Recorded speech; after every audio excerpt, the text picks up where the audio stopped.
Okay, we're recording again, and this says I have 82 minutes on this battery. So I ran out of battery before, and I'm not sure in this filming that I made this happen because I didn't have the mics on. So I'm going to use the camera mic for this one, and I'm going to start over again for a tour of the interior of Ut Construction shop. I'm going to show you the router table, which is like a small shaper, where the router is mounted down below and it works upside down, and the work is moved across the fence and the knife, versus a handheld router, which is the knives are drawn across the work. This allows for micro adjustment, pretty nice. Dust collection, just a great tool, this particular router table. Clamps, clamp rack. Over there, hand screws, wooden hand screws. More clamps, more bar clamps. Getting a dust collection, mothballed bandsaw. Clamps, more clamps, pipe clamps forever. A 8-inch joiner. You're gonna have a minimum of an 8-inch joiner for a decent cabinet millwork shop. By the way, everything that you see that's stationary power tools, like these table saws, this 12-inch Powermatic and the 10-inch saw stop. Actually, the 10-inch saw stop is 240 volt. Single phase, but the 12-inch saw, the joiner, the 24-inch surface planer, the Strebig vertical panel saw, and the SCM automatic edge bender, those are all 240 three-phase versus single phase. So more juice, more power, bigger motors. They can push things harder. They have more power, for want of a different word. Large roll-up door, bunch of ordered Decorative Specialties doors, which is, pretty much all our doors are made at Decorative Specialties, a company that just makes cabinet doors. They have 100,000 square foot under roof. They're an unbelievable company, and they make doors by the square foot and anything we want them to make for cheaper than we can make them. So here's our plywood bins, our solid stock racks, cut plywood bins, plastic laminate up on top, various and sundry hardwood scrap. The Strebig panel saw, I think I paid about $55,000 for this when I bought it at a Vegas show about 15 years ago, maybe 20, I don't know. Cuts to 1/1000th of an inch. You'll see Victor in the video making a cabinet, cutting out the panels on that saw. Here's their new automatic edge bender. This is a beauty. It bands, so material is fed to it. This tape is put on the edge with hot glue. It's flush trimmed and end trims both sides. You can see the works here behind it, inside of it. It's pretty new for them, so it's been only operating about 3 days, so it needs dust collection. They haven't finished that yet. And then some cabinets that are being built.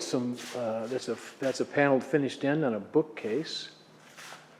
These might be dining room cabinets. Here's another one. These are face frame cabinets versus Euro style.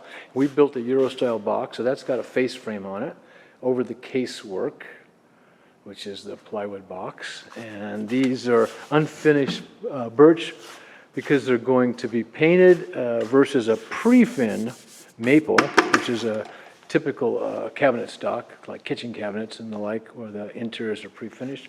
Here's some pretty typical doors from Decorative Specialties. These have an MDF panel because they're going to get painted, but there's narrow styles too.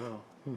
Interesting. So this is a pretty specific door. Looks like that's a custom designed and built door. This is our 24 spindle edge bender. I'm sorry. This is our 24 spindle multi-spindle boring machine that bores the 5mm holes for all the panels, which indexes for the shelves, shelf supports, the base plates for the hinges, as well as the drawer slides, and I'll talk more about that when you see the video of Victor making the cabinet. Part racks all over the place, lots of part racks. Part tables, part racks to move things around in. Over here, grinder, various and sundry cabinets, the chop saw. And if you'll notice when you see Victor make this cabinet, there's no tape measures used. Everything is indexed on the either the built-in tapes on the saws. Like this has a built-in Biesmeyer tape and stop. Everything is cut with stops. Any multiple parts, anything over one part is a multiple part. They should be exactly the same number, and you use a positive stop block to do that. Again, that's part of the video of Victor building a cabinet. Drill press for various and sundry things. The Krieg jig. Oh yeah, the Krieg jig. Low angle pocket screw jig, one of the handiest things ever for making face frames. I'll tell you about that sometime. Here's a typical cut list. A computer generated cut list that Bruce does from upstairs at Cabinet Vision. These are the sorts of things that the Cabinet Vision puts out a whole job package. Once the job is designed and ready to build, it does it in 3D. This is a kitchen, obviously. Looks like Bonnie Mead kitchen.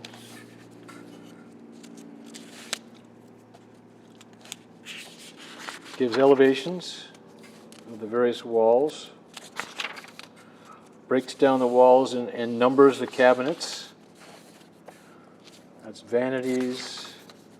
3D pictures of the vanity. Down view, the bathroom vanities.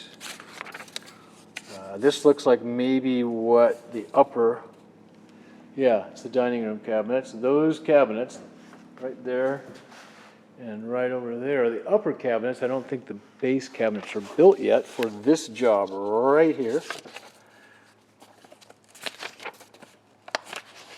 And then and then you saw that panel list, the cut list. So this was open to this. And there's the cut list, every piece in the job. The Bloom hinge boring and insertion machine. Again, you see this in the video we just made. It's a fantastic, look at the little dust collection over here. It's a fantastic machine, and we love Bloom as a Austrian hardware manufacturer. They just make the best hardware ever. All right, let's see what else we got here. We got chop saws. We got a whole other room here. Another 1,200 square feet. Basically, it's a boneyard now with a whole bunch of stuff. This looks to be all the rails, the exterior rails for this big apartment complex development on De La Guerra that the company's doing, balustrades and railings. We're going to talk about balustrades and railings at some point. I'm not sure what all those boxes are, but there's a lot of them. Looks like a bunch of boxed posts or newels. Using, I'm sure, that locking miter. I'm sure that's a lock miter. I don't know if I showed you that lock miter bit or not, but lock miter is an unbelievable joint. You see that joint? Isn't that cool? Yeah, it makes a locking miter joint, which increases the glue surface. It's one setup on the shaper, and you run the stock through two different ways. Each piece of stock runs through one way on edge, and the other way it runs through on the flat. Anyway, more drawers, all solid, pre-finished, solid maple drawers, dovetailed. That's all our drawers are made by Drawerbox Specialties. They look like that, and they have these cutouts because we use just soft close, Bloom soft close, full extension guides. It's the top of the line guides, as good a guide as we can buy, and anybody can buy anywhere today. Boneyard, boneyard, boneyard.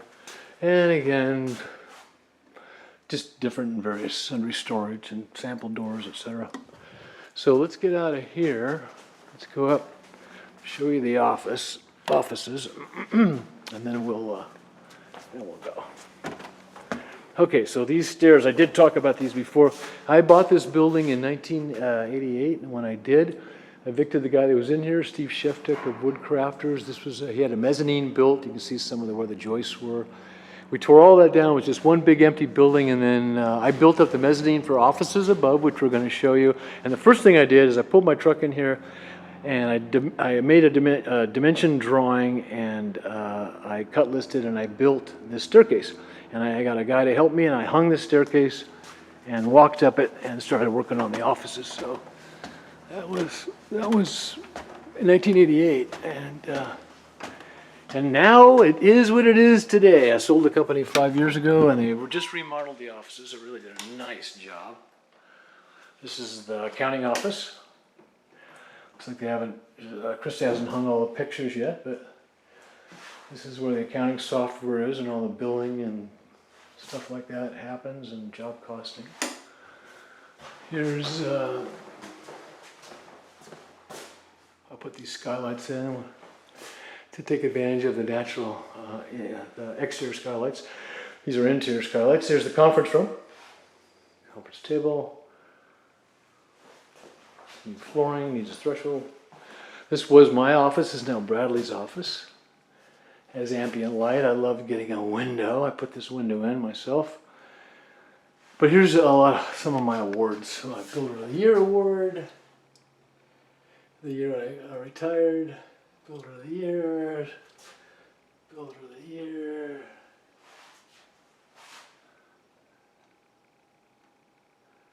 Builder of the Year awards.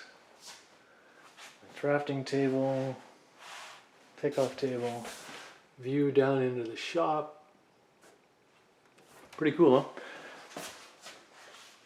Yep, that's all me.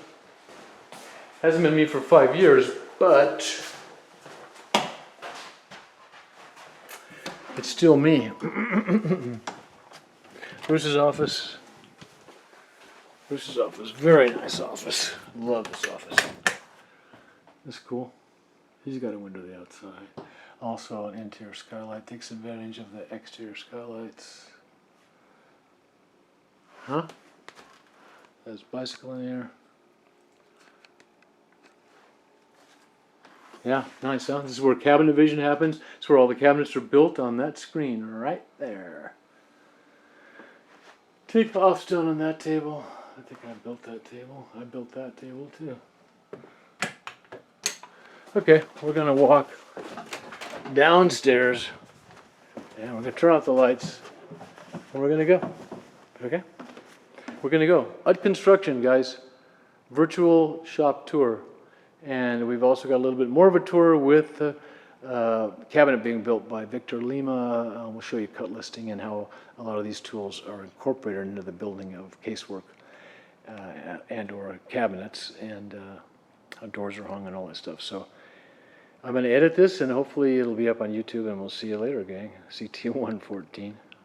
UD Construction.